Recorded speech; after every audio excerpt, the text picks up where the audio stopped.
Hola, Lalis y Sandra, me da mucha alegría y me siento muy impresionado de poder estar con ustedes porque pues he tratado de seguirlas un poco en ese trabajo tan impresionante que ustedes hacen y claro, quiero conocer de ustedes, me parece eso muchísimo más importante que ustedes sepan de mí. Muy brevemente les puedo decir dos cosas. Efectivamente, yo soy un sacerdote católico jesuita, eh, metido en estas cosas de la paz desde los tiempos de Belisario Betancourt, desde 1982-83. No me gustan los títulos, así que por favor no me traten de padre ni de... a mí todo el mundo me dice Pacho, porque es que si nos ponemos títulos, yo no sé cómo llamarlas a ustedes, les tengo que poner un título también y creo que les queda muy incómodo que no sé si llamarlas doctoras o licenciadas o así que prefiero simplemente... Ah, sí, señoras o señoritas, que prefiero que los tratemos solamente por nuestros nombres. Francisco, Pacho, pero Lali, Sandra, y tengo muchos deseos de conocer de ustedes. Eso sí me parece muchísimo más interesante. Ustedes están llenas de vida. Yo tengo por lo menos 40 o 50 años más que ustedes. Ustedes están, ustedes están abriendo país. Y, y yo sí quiero, cuéntenme por qué, quiénes son cada uno de ustedes y por qué en pura juventud tienen esa fuerza para enfrentar este país en medio de sus rupturas y han logrado ganar ese escenario tan fuerte, tan grande entre los jóvenes y a pesar de todos los golpes que les dan, se mantienen con entusiasmo y con pasión. Así que yo más bien les devuelvo esa pregunta y ahí les voy contando cuando salga alguna cosa mía. Pacho, primero, pues gracias por lo que estás diciendo. Me parece un poquito exagerado que tú digas que el trabajo tan impresionante que nosotras estamos haciendo, pues porque trabajo impresionante tú. O sea, No, o trabajo sea, pero yo veo lo que es preparación de uno de esos TikTok, cuando te pones a arreglarte los labios y en medio de eso vas soltando las cosas más duras. Y cuando veo a Lalis con esa audacia que se come las calles y que sale a hablar delante de toda la gente que le ataca y se resitúa, esas cosas a mí me impresionan muchísimo. Y yo sé que eso toma una vida de concentración y de atención, ¿o no? pues sí, Sí, podría ser. pero no tanto como la gente que está en campo trabajando.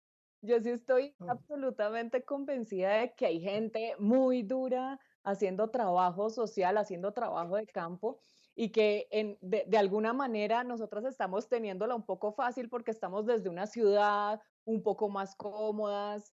En mi caso, pues tengo un trabajo que me permite hacer estas cosas, digamos que ellos no me censuran, yo no tengo que callarme, yo no voy a perder mi empleo por hablar, como si le pasa a mucha gente. Entonces creo que si bien estoy haciendo un trabajo, no creo que es tan fuerte como el que mucha otra gente está haciendo.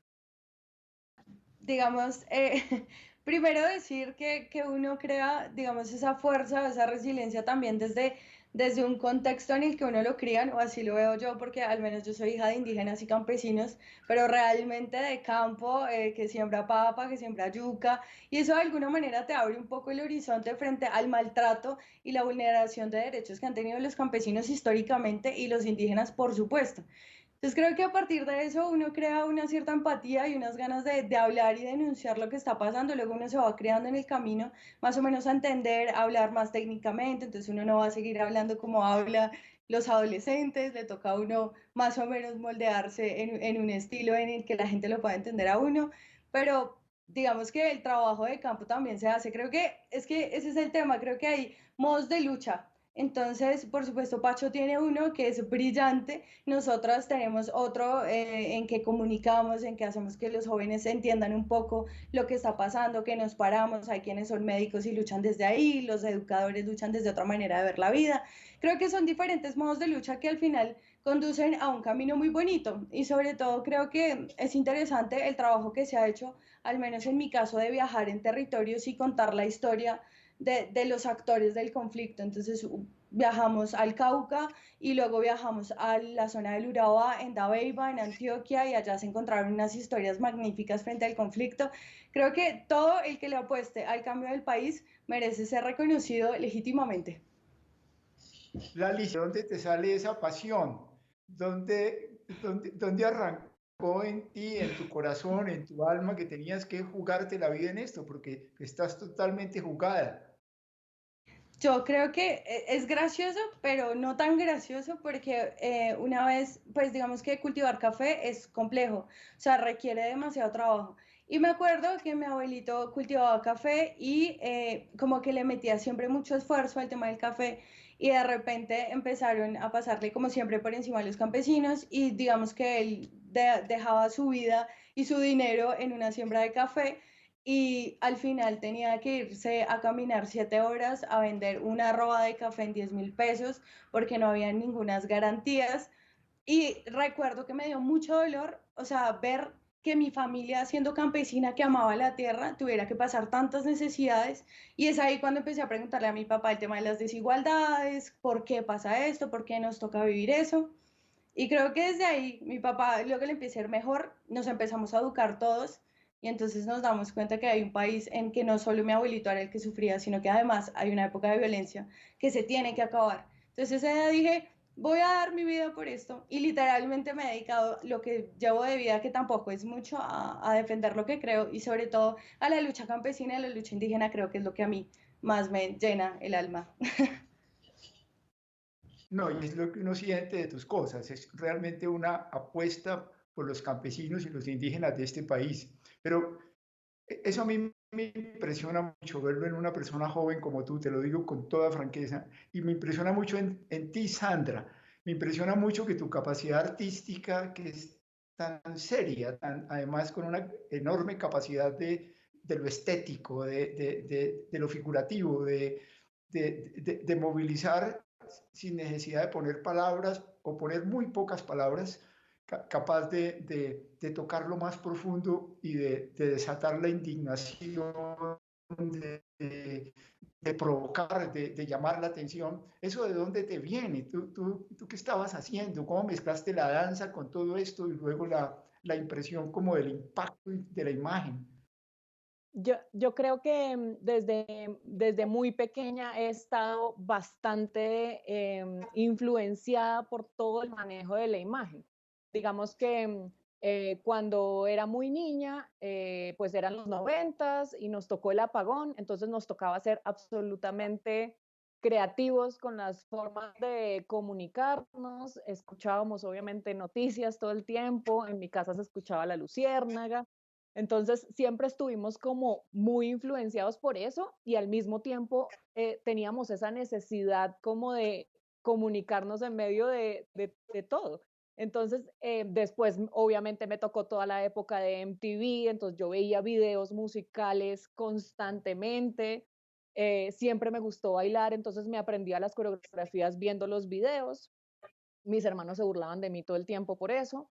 Y digamos que con el tiempo siempre he tratado de juntar una cosa con la otra, porque creo que si hay algo que nos hace falta, creo yo, es lograr hacer llegar el mensaje a otras personas que no crean lo mismo que nosotros.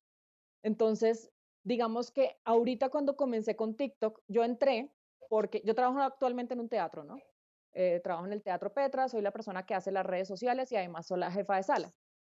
Y el año pasado llegó una persona muy joven al teatro a decir, yo les voy a dar, les tengo una propuesta para sus redes sociales, yo los voy a hacer crecer un montón y mi propuesta es que abran TikTok. Y para mí, que yo soy una generación ajena a TikTok, fue una amenaza absoluta a mi trabajo.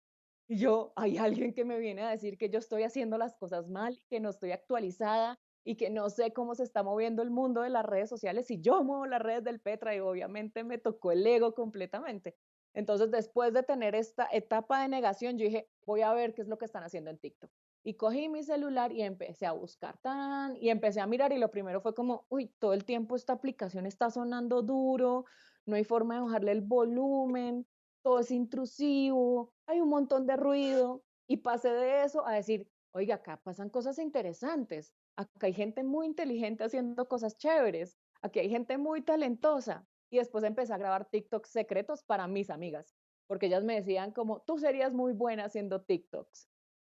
Y yo, ok, voy a hacer uno. Y empecé a hacer y empecé a pasarlo como dentro de un grupo muy pequeño de amigas. Y vi una cosa que es muy popular, que es empezaron a armar ejércitos. Entonces, es el ejército de la que baila con una sábana, es el ejército del que hace una caminata, es el ejército del que hace otra cosa, es el ejército de los que se maquillan. Y yo dije, pues, qué concepción de ejército tan diferente al que tiene la gente de mi generación. Entonces voy a hacer un TikTok con eso y voy a ver cómo sale. Voy a combinar todos mis conocimientos en una sola cosa. Entonces lo hice, se lo iba a mandar a mis amigas y en lugar de publicarlo para mí, lo publiqué como en vivo por un error. Y eso empezó a moverse y la gente empezó a comentar. Y yo, qué cosa tan rara esta, si nadie me sigue porque pueden comentar, absolutamente ajena a todo lo que pasaba ahí. Y después dije, pues lo voy a poner en Twitter a ver la gente qué piensa. Y lo puse y me di cuenta del efecto que estaba teniendo y de las conversaciones que comenzó eso a abrir. Entonces, digamos que ahí fue cuando me di cuenta que una estrategia increíble para poder llegar a otros lugares era usar todo lo estético, usar mis conocimientos, usar mi talento y el arte que yo hago y juntarlo con los temas políticos que me apasionan y con los temas sociales que me apasionan. Entonces, digamos que ahí fue como llegué, o sea, no fue que un día a mí se me ocurriera hacerlo, sino fue una construcción desde lo más básico hasta lo que estoy haciendo ahora. Qué bien,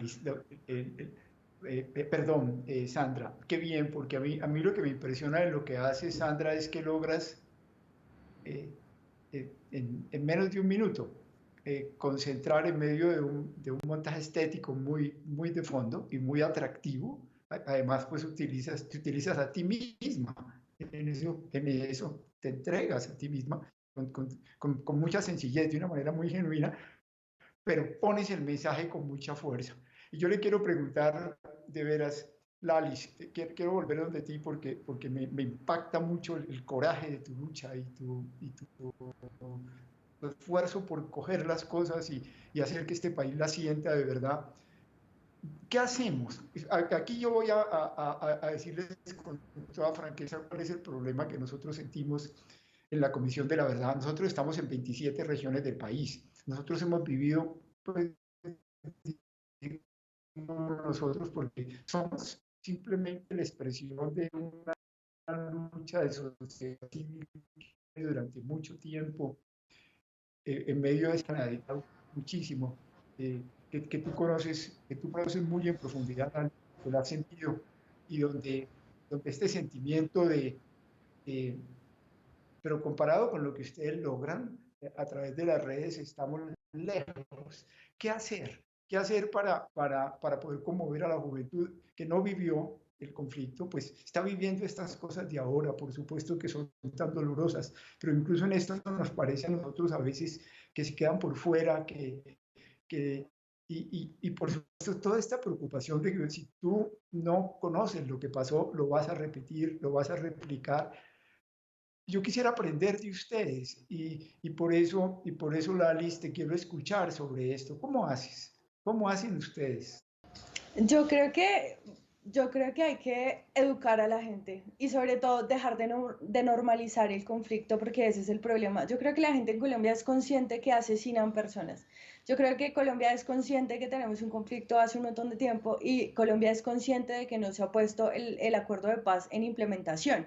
Yo creo que Colombia lo sabe, el problema es que lo normalizó. La violencia se volvió parte del paraíso y del paisaje donde como no me toca a mí, pues realmente no me afecta. Y hay que luchar es a eso, a hacerle entender a la gente que lo que le pasa a cualquier colombiano le debe doler a uno. Y es por eso que uno se la pasa repitiendo la palabra empatía, porque la empatía te genera realmente entender que no importa de qué tendencia política sea uno o cómo conciba uno el mundo, uno tiene que rechazar la violencia de cualquier tipo y tiene que aprender a construir un país en paz, que es justamente el sueño, y muy utópicamente lo digo, que teníamos cuando se firmó el acuerdo de paz, ¿no? Que realmente era entender que la guerra no solo se acababa dejando las armas, porque es una guerra muy, en ese sentido sería creer en maravillas, porque no es cierto, la guerra no se acaba en ese sentido, la guerra se acaba cuando uno entiende que en los territorios hay desigualdades. Entonces es por eso que nace el término de paz con justicia social.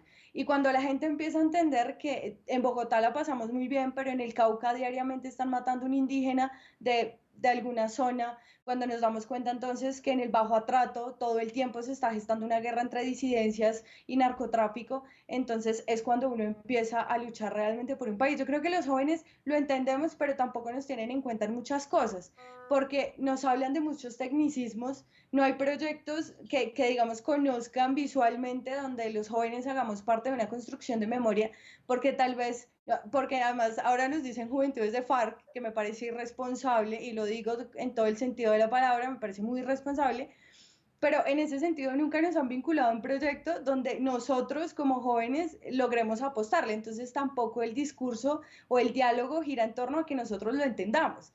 Porque entonces a veces tú escuchas a cualquier político hablando en unos tecnicismos que los jóvenes se vuelven muy apáticos a la política porque no la entienden. Entonces, si nosotros nos empoderamos bajo unas luchas de discursos diferentes, en unas luchas de artistas, y de estas cosas que generen empatía, pero entender los territorios desde esos espacios, seguramente el país va a empezar a conmoverse por la paz y sobre todo entender que se necesita un país en paz. Sí, sí, Lalisa, y hay una cosa que, bueno, por una parte yo me he dado cuenta de cómo has sido atacada y cómo has tenido el coraje de permanecer y prevalecer a pesar de todos los ataques. Te han atacado en tu visión política, te han atacado como mujer y sin embargo has perseverado y eso es muy grande. Ah, Y gracias. yo creo que ese es un ejemplo para los jóvenes. Y también esta necesidad de que no nos dejemos atrapar en este enganche de un país, mucho más allá de polarizado, tremendamente roto, porque lo que está en juego, para mí, te lo digo de corazón, es la dignidad inmensa de las niñas en Vera, de las niñas NASA, de las niñas y los niños y la gente. Si pudiéramos eh, yo me lo pregunto es para nosotros, porque lo quiero aprender de ustedes, hacer sentir la grandeza de cada ser humano y la dignidad igual que una niña del Chocó, del Bajo Atrato, si sintiéramos los colombianos que tienen la misma grandeza humana, que se merece el mismo respeto que se puede merecer cualquier habitante del Chocó, qué sé yo, del Chico de Bogotá o cualquier doctor de una universidad, que aquí estamos profundamente entre seres humanos iguales y que los jóvenes traen esa fuerza. No sé, Sandra, ¿qué sientes tú ante eso? ¿Cómo lo logras expresar? ¿Cómo logras con estos ejércitos que pones, que hacen replicar cosas? eh, ¿Cómo lo combinas? ¿Cómo lo percibes? ¿Cómo lo maduras dentro de ti?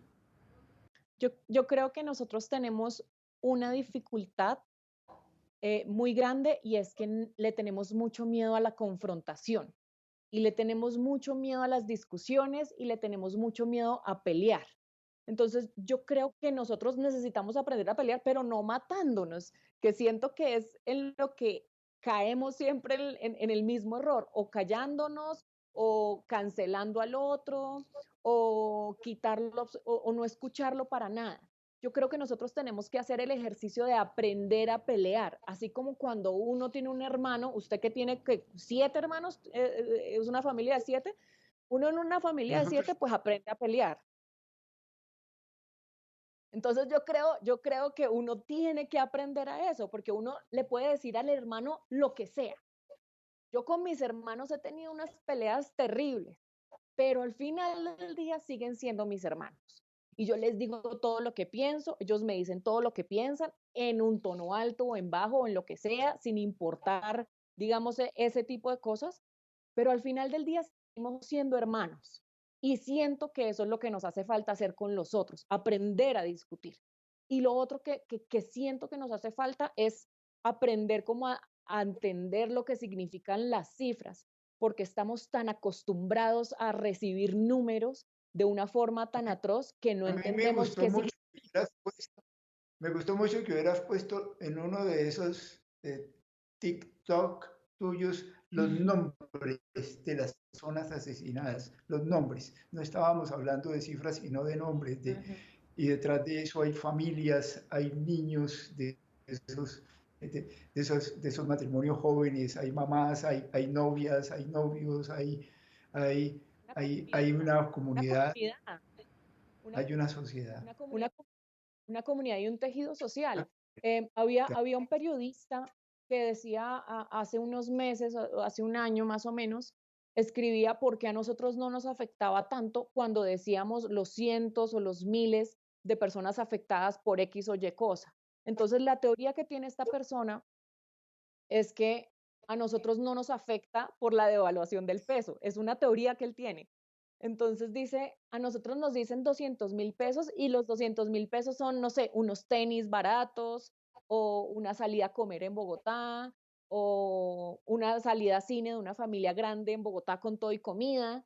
Entonces, esos son 200.000 pesos. Entonces, cuando nos dicen 200.000 muertos, no nos parece tanto, ¿sí? O nos dicen ahorita con lo del COVID, con 300 muertos al día, 400 muertos al día, y no nos parece tanto. Entonces, la teoría de cómo se une esto con una teoría económica a mí me ha llamado mucho la atención, porque si yo te digo a ti hoy, es que 400 personas están muriendo al día porque se cae un avión, si se cae un avión a todo, duramos semanas hablando de eso. Y nos parece impresentable que 200 personas, 300 personas se mueran en un solo día. Pero cuando es un avión, pero si hablamos de conflicto y hablamos de unos números súper grandes y decimos hay tantos miles de desaparecidos, hay tantos millones de desplazados, hay tantos muertos, como que la gente no entiende eso en números reales, como en vidas reales.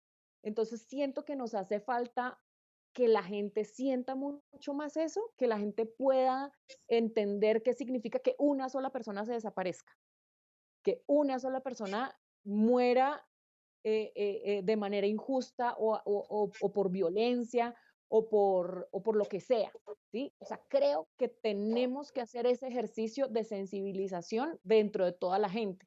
Creo que solo nos toca si nos toca alrededor. Entonces está esta cosa de tú no has sido víctima del conflicto porque no se te ha muerto nadie o porque no te han matado a nadie. Y creo que dejarlo en esos términos es un poco loco, porque a todos nos ha afectado de diferentes maneras. Claro que la gente a la que le han matado gente y le han desaparecido y lo han pasado por ejecución extrajudicial, toda esa gente lo ha sufrido muchísimo más, claro que sí, pero creo que nos tenemos que hacer cargo nosotros también de eso, porque nosotros también hacemos parte de eso y estamos conectados directamente con eso, no hacernos los locos. Sí, Sandra, yo comparto eso y le quisiera oírte sobre esto, Lalis, en este sentido. Mm, Miren, por ejemplo, tenemos este asunto. Nosotros estamos preparando en la Comisión de la Verdad, pues lo que le vamos a decir al país. Son verdades muy duras. Nosotros no queremos, por supuesto, y son verdades de todos los lados. Le vamos a decir verdades al ejército, a los paramilitares, a los políticos, a la FARC, al ELN, porque esto es una cosa durísima por todas partes. Y nuestro propósito, por supuesto, no es contribuir a reventar al país, a incitar a las violencias y las venganzas y los señalamientos, porque eso no sirve para nada, sino invitar a que comprendamos qué fue lo que nos pasó y que conociéndolo y comprendiéndolo, seamos capaces de decir, de suscitar una especie de indignación ciudadana general. Eso no puede seguir siendo así. No, esto es imposible. Un poco, tú estabas diciendo, Sandra, de realmente recibirnos como hermanos. Es que cuando uno se recibe como hermano y recibe como hermanos a los demás campesinos, todos los compañeros de tu vida, Lalis, eh, cuando uno recibe como hermanos a los otros no tienen que legitimarse frente a uno, no, es que son de la familia, no tienen que legitimarse por ser indígenas o por ser negros o por ser lesbianas o por ser LGTBI o por ser lo que sean, sino que somos hermanos y están de entrada acogidos como hermanos, no están juzgados, están aceptados, claro, con todos nuestros errores y todas nuestras vainas, pero aceptándonos nuestras diferencias, pero venga, reconstruyamos esto juntos, y discutamos las cosas sin odios. Y tratemos de llegar, de conseguir caminos de comprensión. ¿Cómo lograr, sobre todo, que los jóvenes se apasionen por esto? Porque esto va a quedar en manos de los jóvenes. El legado de lo que nosotros hagamos va a quedar en manos de ustedes y va a quedar en manos de jóvenes como ustedes. Es para la construcción de un país. ¿Qué hacemos, Lali? Mira que yo tengo una grata experiencia, es que alguna vez cuando viajé a Dabeiba, bueno, cuando fui al Urabá, que terminé por allá en La Guajira, de verdad es que no sé cómo, pero lo logramos. Y hice algo muy, muy curioso y es que nos sentamos a hablar con excombatientes porque pasamos a los ETCR. Entonces, en esa charla surgieron historias de ellos frente al por qué se había llegado a la guerra, o sea, por qué ellos deciden de repente hacer parte de un grupo subversivo y por qué, ¿no? Entonces empezaron las historias, empezaron las narraciones del conflicto, aceptando unas cosas, bueno, también hablando de otros temas, de cómo se sintieron personalmente, de cómo sienten que la gente lo recibe después del proceso de paz. Y me pareció a mí chévere hacer un conversatorio porque yo todo lo grabé. Entonces dije como en Instagram, estoy acá hablando con ellos, pues si se quieren unir a esto estaría bien.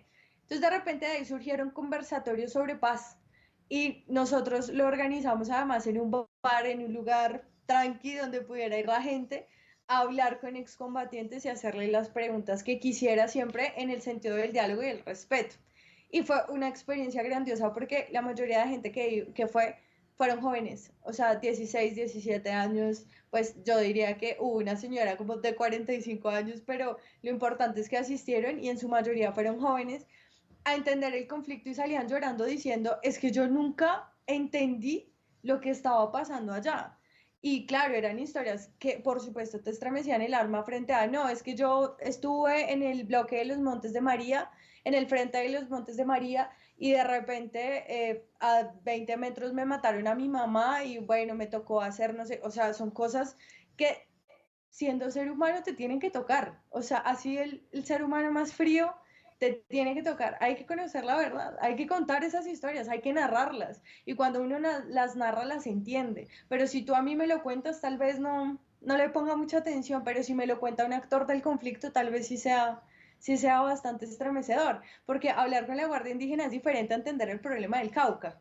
Hablar con el pueblo Nasa es diferente, hablar con el pueblo en Vera es diferente, hablar con los líderes sociales del Chocó es diferente, te transmiten las ganas, ¿no? A que te lo estén contando tal vez por ahí, no, es que yo vi que tal vez, entonces yo creo que Francisco, bueno, Pacho, perdón, hay que empezar a narrar, hay que vincular esos rostros, esas historias con las demás personas, hay que conocerlas, hay que hablar, hay que tener un diálogo muy ameno. Bueno, pero perfecto. Yo creo que lo que acabas de decir, Lali, se conecta mucho con lo que decía Sandra antes, y es que hay que llegar a las personas concretas, o esto que dices, hay que hablar directamente con las víctimas, o hablar directamente con los que fueron responsables, que son los que realmente conmueven. Y sin embargo, yo me pregunto, pero entonces, ¿qué hacemos con los jóvenes? ¿Les traemos a las víctimas? Yo tengo, por ejemplo, en mi computador, ustedes saben, la comisión pues ya ha recogido más de 16.000 testimonios directos. Yo todos los días, como eso está, lo tenemos en los computadores de nosotros, yo me pongo a oír, son testimonios muy duros, muy, muy, muy conmovedores de mujeres violadas y sus cuerpos asediados por los que pensaban que para controlar un territorio hay que empezar por controlar los cuerpos de las mujeres en ese territorio, de niños que fueron llevados a la guerra, de soldados sin piernas que te cuentan cómo regresaron donde sus hijos y ya no podían jugar fútbol con ellos, ni eran el héroe para sus niños que los subían a la montaña con ellos, de niños ciegos por las minas antipersona, de mamás que buscan a los a los muchachos falsos positivos, de más de 100.000 desaparecidos en Colombia, de las mujeres que buscan a los desaparecidos. Y yo me pongo a oír eso y me conmuevo profundamente porque es la voz de las víctimas que recogemos como algo sagrado. Y digo, caramba, ¿será que si los jóvenes hoy oyen esto se conmoverán? Porque yo, por ejemplo, tiendo a veces la impresión de que los jóvenes se entusiasman y luego, y esto necesita mucha perseverancia, mucho coraje, mucha decisión de ir adelante, pero a veces pienso que son como fogonazos, el fogonazo que vino inmediatamente después de perder el referéndum, y que fue hasta llenar la Plaza de Bolívar durante varios días y todo eso. Pero después, ¿qué pasó? O los cacerolazos. Eh, ¿Qué hacemos, Sandra, para mantener esto vivo? Para que los demás jóvenes tuvieran la fuerza que ustedes dos tienen.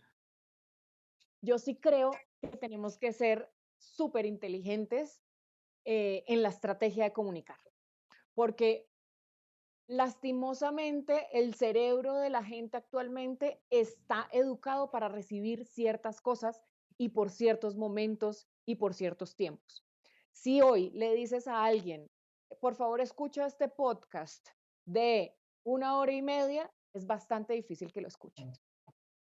Si No tú le escucha, dices no a escucha, alguien, no escucha. por favor, mira este documental o esta serie documental que tiene 8 capítulos, cada uno es de 40 minutos, es bien difícil. Y no solo es bien difícil por pensar que la gente ahora es perezosa, sino que los hábitos han cambiado un montón. Entonces, la forma en la que la gente consume información también ha cambiado. Entonces, creo que hay que ser muy inteligente con eso. Cuando yo empecé a estudiar todo lo de TikTok, me di cuenta que hay 5 algoritmos diferentes. Normalmente en las plataformas, el resto de plataformas tiene 1 o 2 algoritmos. En esto tiene 5 algoritmos diferentes y uno tiene que hacer contenido para satisfacer a todos ellos. Y cada vez que tú pasas uno, como que TikTok te da la oportunidad de llegar a un público diferente.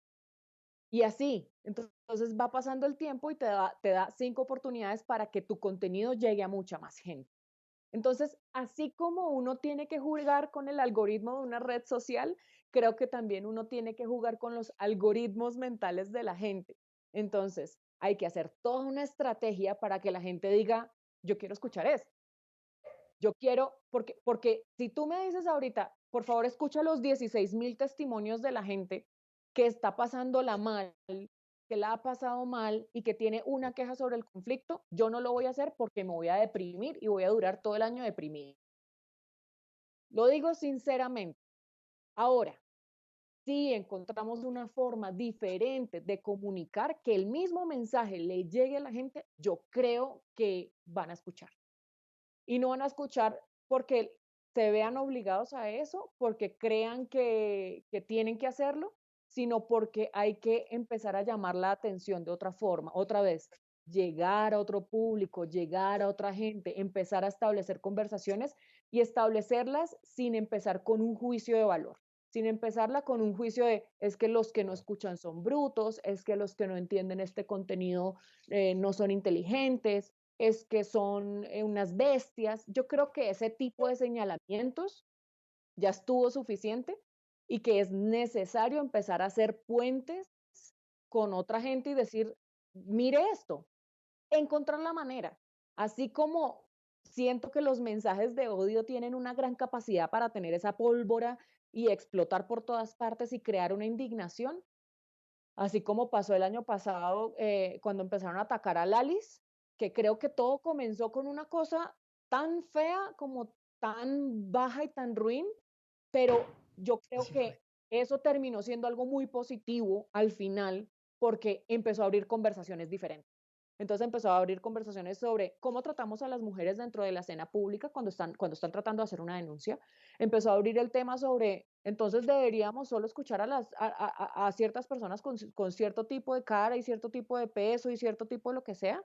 Entonces creo que todas estas cosas negativas también que vienen a nosotros por estar hablando, tenemos que cogerlas y darles la vuelta, como para aprovecharse de cierta forma de eso Como si nos dicen que somos aburridos y que somos lo peor y se intentan meter en nuestra vida privada y se quieren meter en nuestro cuerpo y en nuestras palabras y en lo que sea, usar eso a nuestro favor para tender más lazos y para poder conversar con otra gente con la que no conversamos. Porque para estar de acuerdo con los que ya sabemos, pues ya estamos de acuerdo.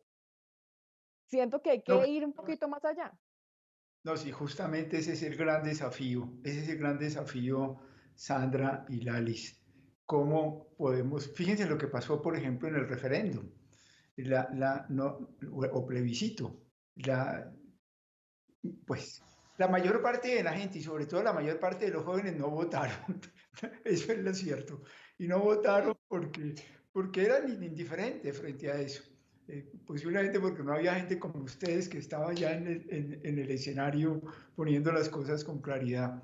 Y mucha otra gente, simplemente porque no alcanzamos a llegarles y quizás no les llegamos porque estamos situados en unos discursos muy adversariales, unos discursos de confrontación que finalmente no entusiasman. Yo estoy convencido ciertamente que el discurso negativo, anunciar una cosa negativa, es decir, anunciar el dolor, la ruptura, lo terriblemente malos que hemos sido, un discurso negativo me entusiasma.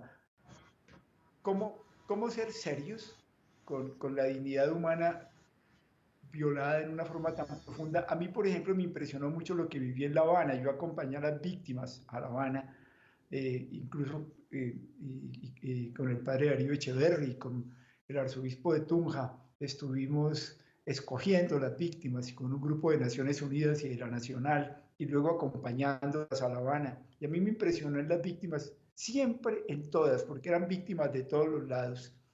Hubo siempre dos cosas muy impresionantes. Primero, nos dejaban ver cada una con un coraje impresionante delante de sus propios violadores y de sus propios perpetradores y de sus propios responsables de lo que habían sufrido.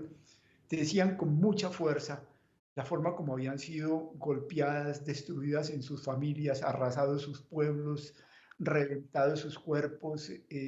Bueno, lo que vive la víctima de la guerra, destituidos de toda dignidad, y nos hicieron sentir lo que los colombianos somos capaces cuando queremos destruir al otro, humillarlo, romperlo, acabar con sus comunidades. Fue tremendo y eso se oyó de todos los lados. Pero luego esas mismas víctimas, sin que nosotros hubiéramos pretendido nada, sin que hubiésemos organizado las cosas, sino simplemente como seres humanos, nos hacen sentir un momento, pero los colombianos no somos solamente esto.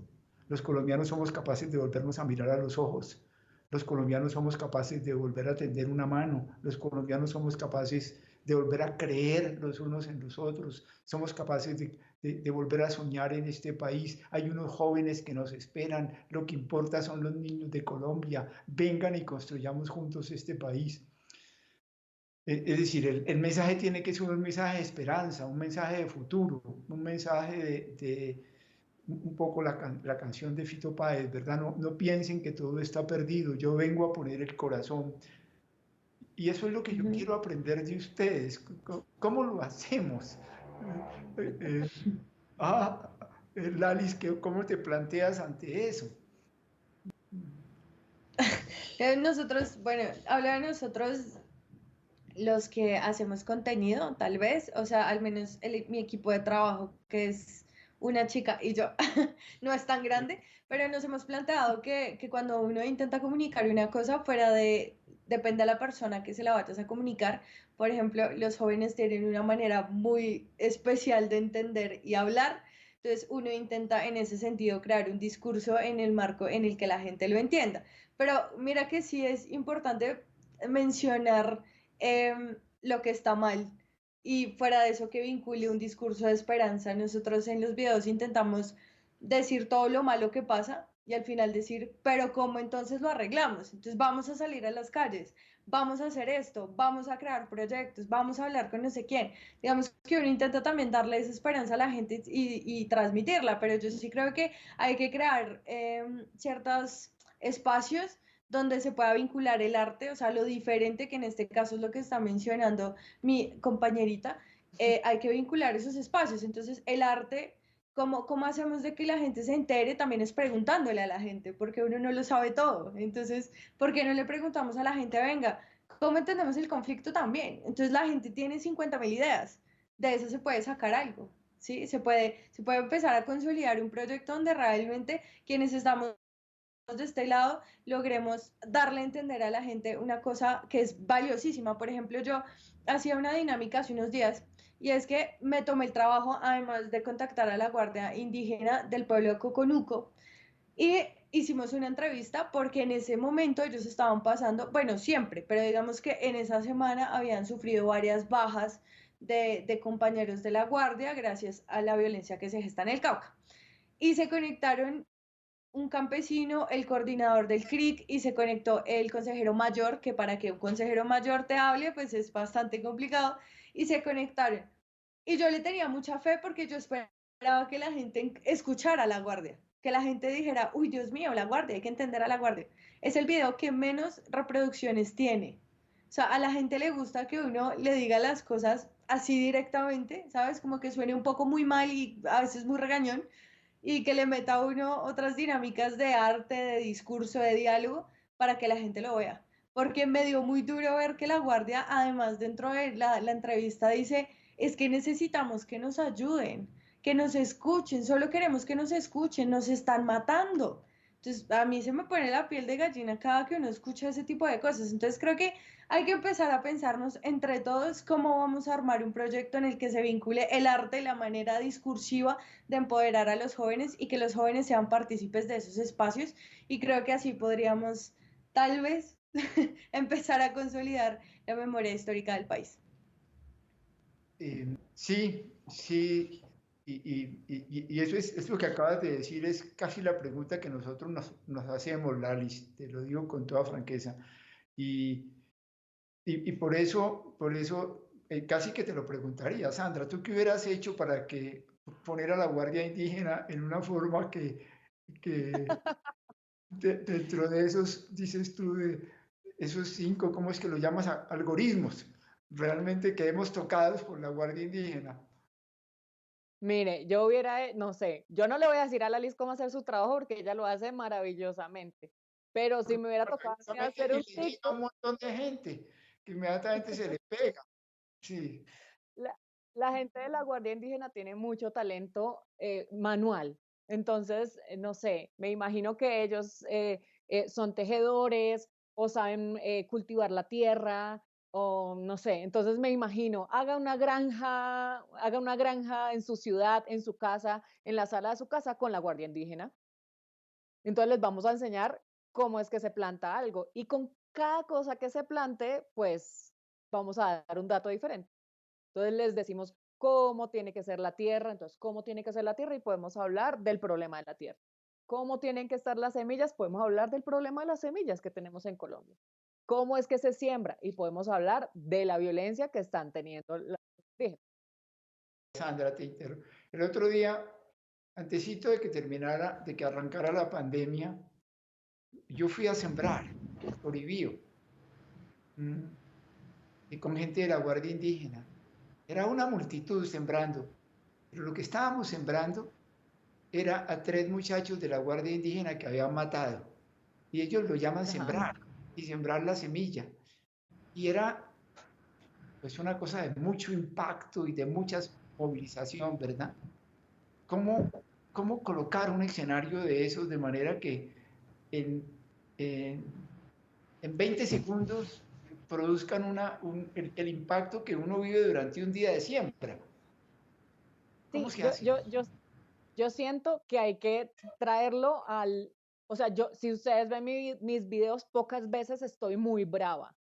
Sí, pocas veces estoy poniendo mala cara. Obviamente hay momentos que no lo puedo evitar porque a mí se me nota todo cuando hablo. Entonces, yo trato siempre de mantener la calma para que el mensaje entre lo más suavecito que se pueda y que no se note lo que me afecta. A mí mucha gente me pregunta como, ¿a ti no te da miedo?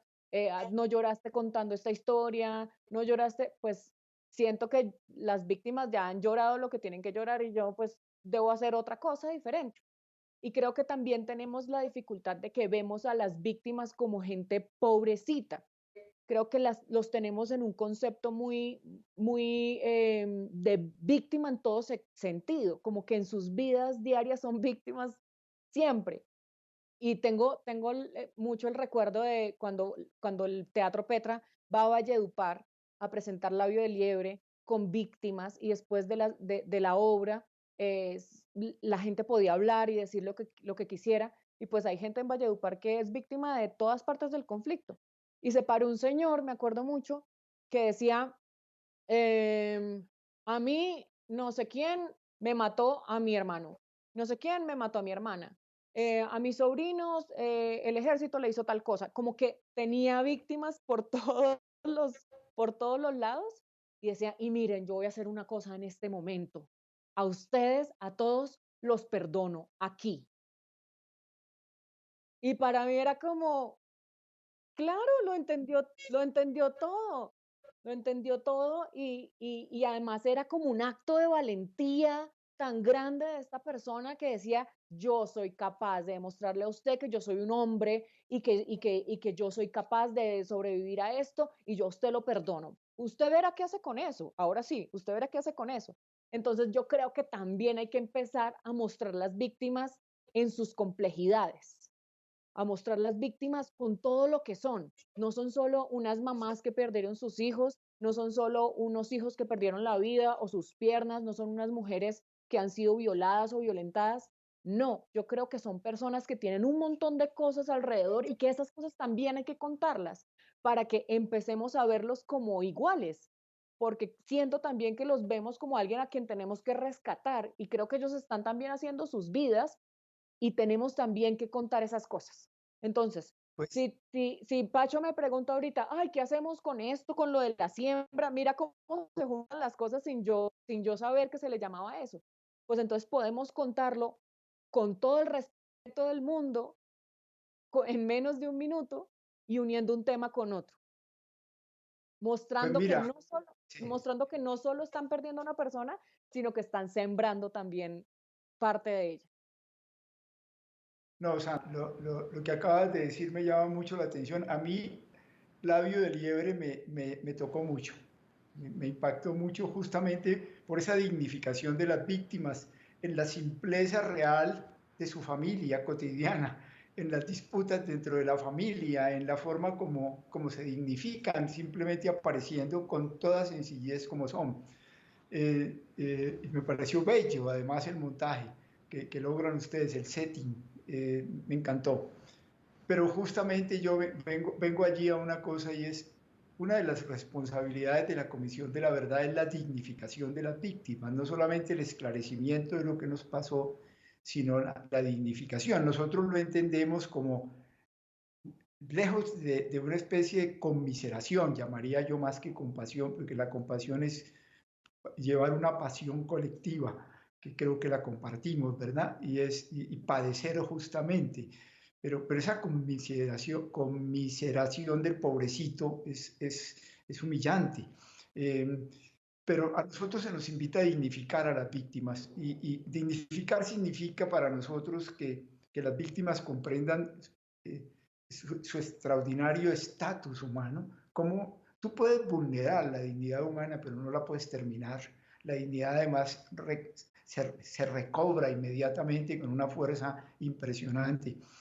Y cómo contribuir a que abrir ese espacio para que las víctimas entren a ser los protagonistas, las protagonistas de esta historia distinta, ¿verdad? Y estoy hablando de las víctimas de la masacre de Barranca Bermeja el 16 de mayo del 98, que a mí me tocó vivir, pues, que son los hijos de esa masacre, de la masacre de la Gabarra, de 120 personas, en fin, ¿cómo, cómo podemos contribuir a eso, a que las víctimas emerjan? Yo creo que nadie tiene, les confieso, no solamente la fortaleza moral, la autoridad moral que tiene una víctima para transformar esto. Porque ellas han sufrido en su cuerpo lo que es esto.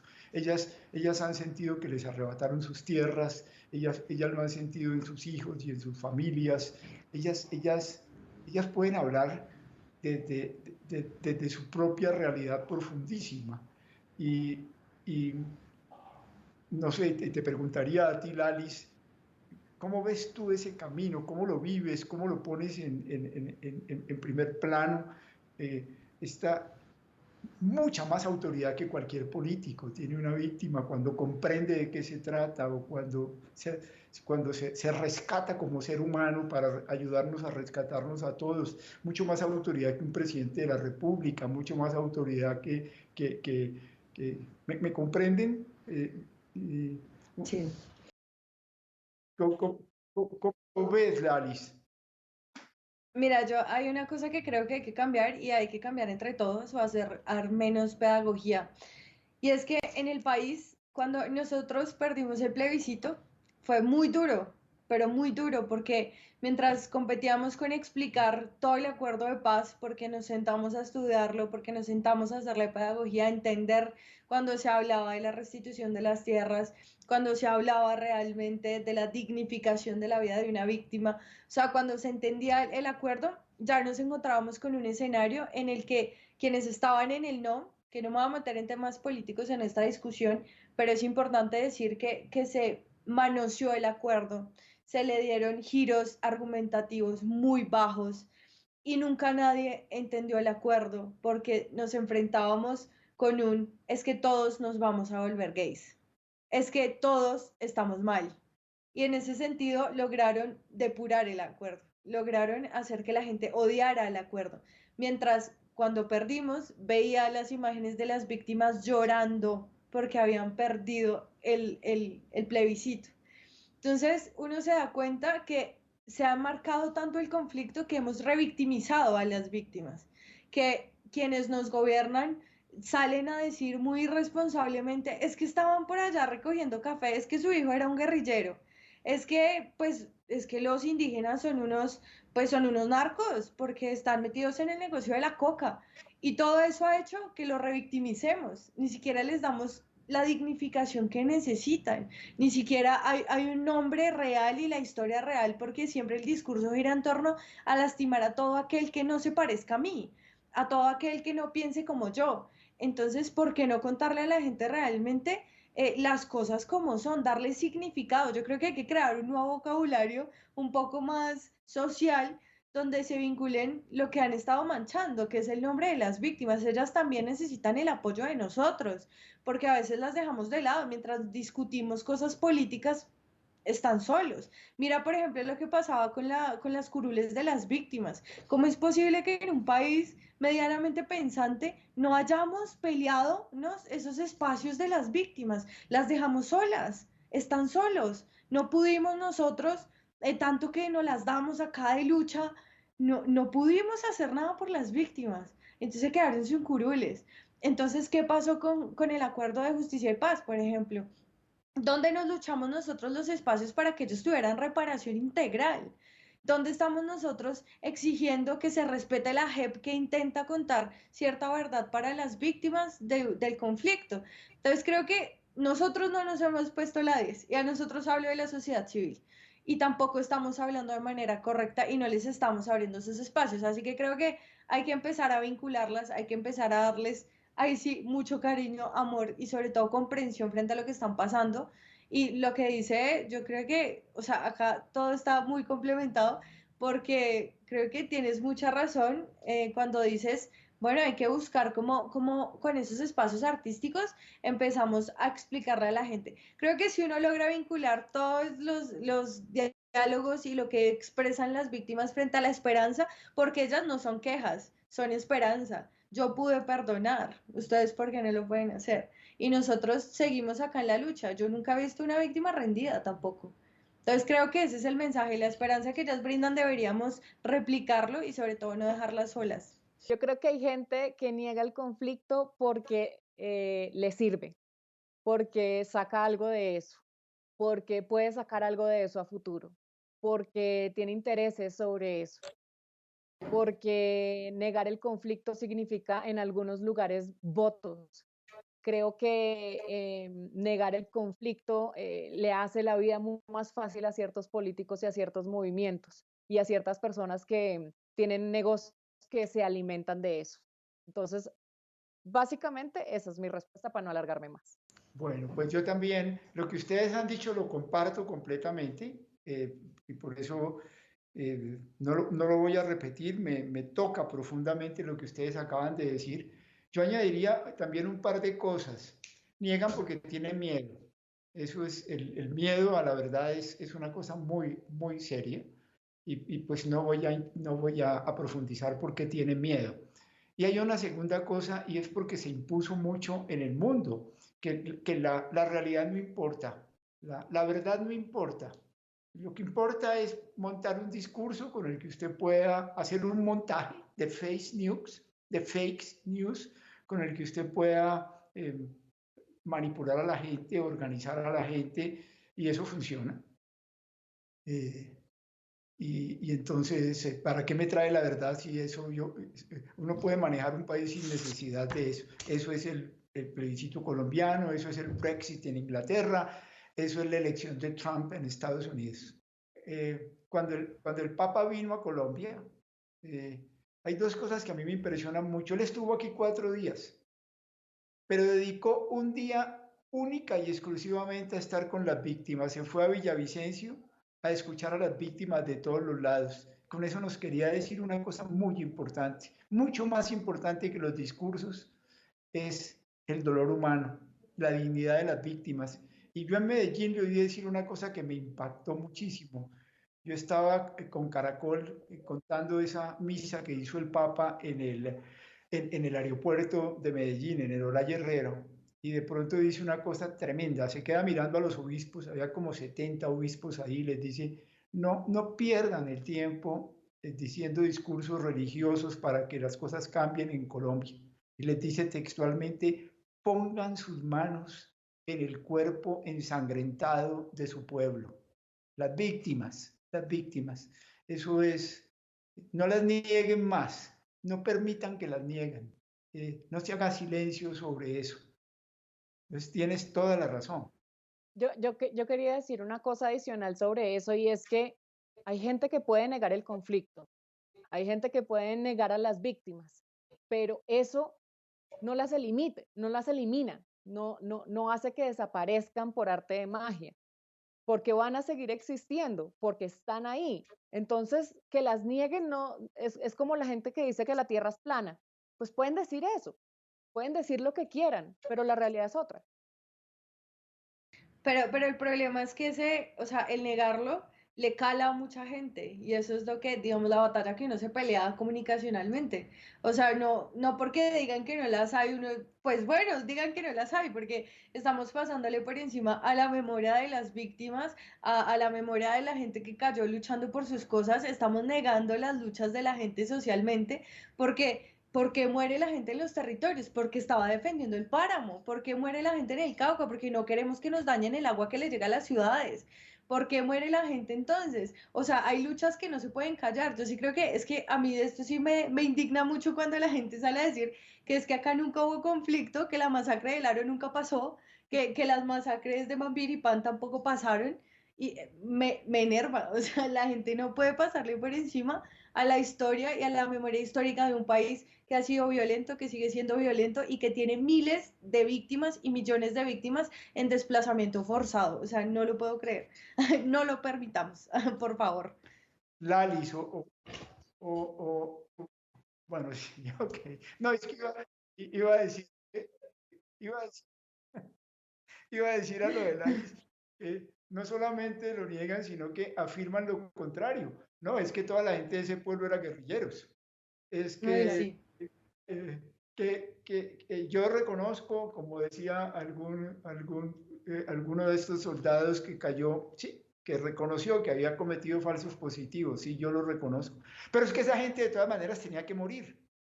Dios mío, terrible. Pues yo creo que están desconociendo absolutamente las nuevas generaciones y sí tiene mucho que ver porque mira que siempre al que es, no sé, que tiene un pensamiento frente a la defensa del territorio es un guerrillero. La persona que cree en la paz es un guerrillero, está justificando la violencia del conflicto. pero nunca se hace entonces un análisis de fondo, sino de forma. Todos los análisis frente a violentar a alguien o a quitarle su dignidad o pisotearla, siempre se hace con un argumento de forma y nunca de fondo. Nunca hay un argumento válido frente al por qué no existe el conflicto, por ejemplo. Nunca hay un argumento válido frente al por qué hay juventudes de las FARC que no existen. ¿Por qué decir eso? ¿En qué se basan para decir eso? Nunca hay una investigación de fondo en realidad. Y lo que hacen es lacerar nuestra dignidad intentando que uno empiece a tener miedo y a callarse porque es mejor que las nuevas generaciones no digamos nada porque de repente nos van a catalogar como algo y pues no tiene nada que ver. Pero yo creo que esa violencia también está en el discurso, esa violencia está en cuando le quieren pasar por encima a uno, al menos en mi caso, que ya llevo como tres días, 3 veces estando en Twitter crucificada porque simplemente me veo así, pero pues hombre, eso no tiene nada que ver frente a los argumentos que estoy dando. Nunca nadie se ha parado a decirme, Alice, es que lo que estás diciendo es falso porque los indígenas no los matan. ¿Cuál es el argumento de que no los maten? ¿No entiendes? Gracias, Entonces yo Lali. creo que Gracias también hay por que eso. demostrar que uno tiene valentía y que las nuevas generaciones nos pueden humillar, nos pueden maltratar, pero nos han quitado todo, que lo único que no lograron quitarnos, o que más bien nos quitaron fue el miedo. O sea, ya acá no hay miedo, acá hay es más bien resistencia. Y creo que las nuevas generaciones somos un ejemplo de eso. Creo que somos más de hierro. No nos importan tantas cosas ahora. Yo tengo una hija de 11 años. Tengo una niña de 11 años em, que obviamente ve TikTok y ve todas estas cosas. Entonces, para hablar de la diferencia generacional y del conflicto generacional, yo sí creo que la gente ahora está naciendo y creciendo con otra forma de ver el mundo. Siento que les importa mucho más como su entorno. Yo la veo a ella y veo como a sus compañeros y creo que les interesa aprender.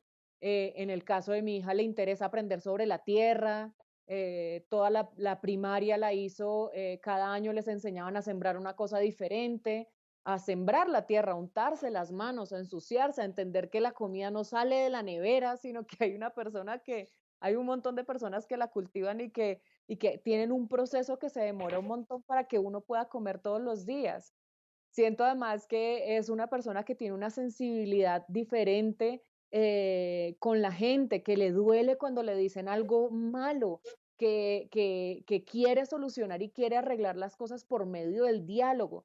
Y creo que poder ver eso en una generación tan joven es un aprendizaje para los que ya estamos un poquito más grandes de cómo deberían hacerse las cosas. El otro día, por esto de la pandemia, en el colegio decidieron que ya no iban a tener la sede, les tocaba entregarla por temas económicos y empezaron a buscar otra.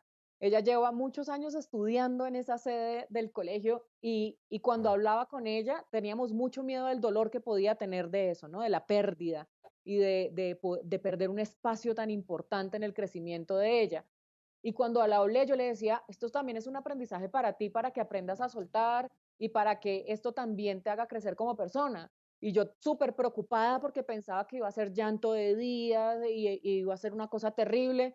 Y está en la preadolescencia. Y lo que me dijo fue, pues sí, ¿no? Igual lo más importante es que pues voy a seguir teniendo mis compañeros y voy a tener teniendo mis profesores y voy a seguir aprendiendo de la forma en la que me gusta. Pues sí, es un espacio y un espacio que me dio muchas cosas. Pues gracias por avisarme. Y yo, ok, somos personas muy diferentes y somos generaciones súper diferentes y creo que también hay que empezar a aprender eso.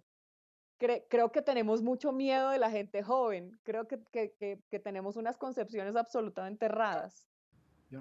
Ahí yo no tengo nada que añadir, yo quedé todo aprendido.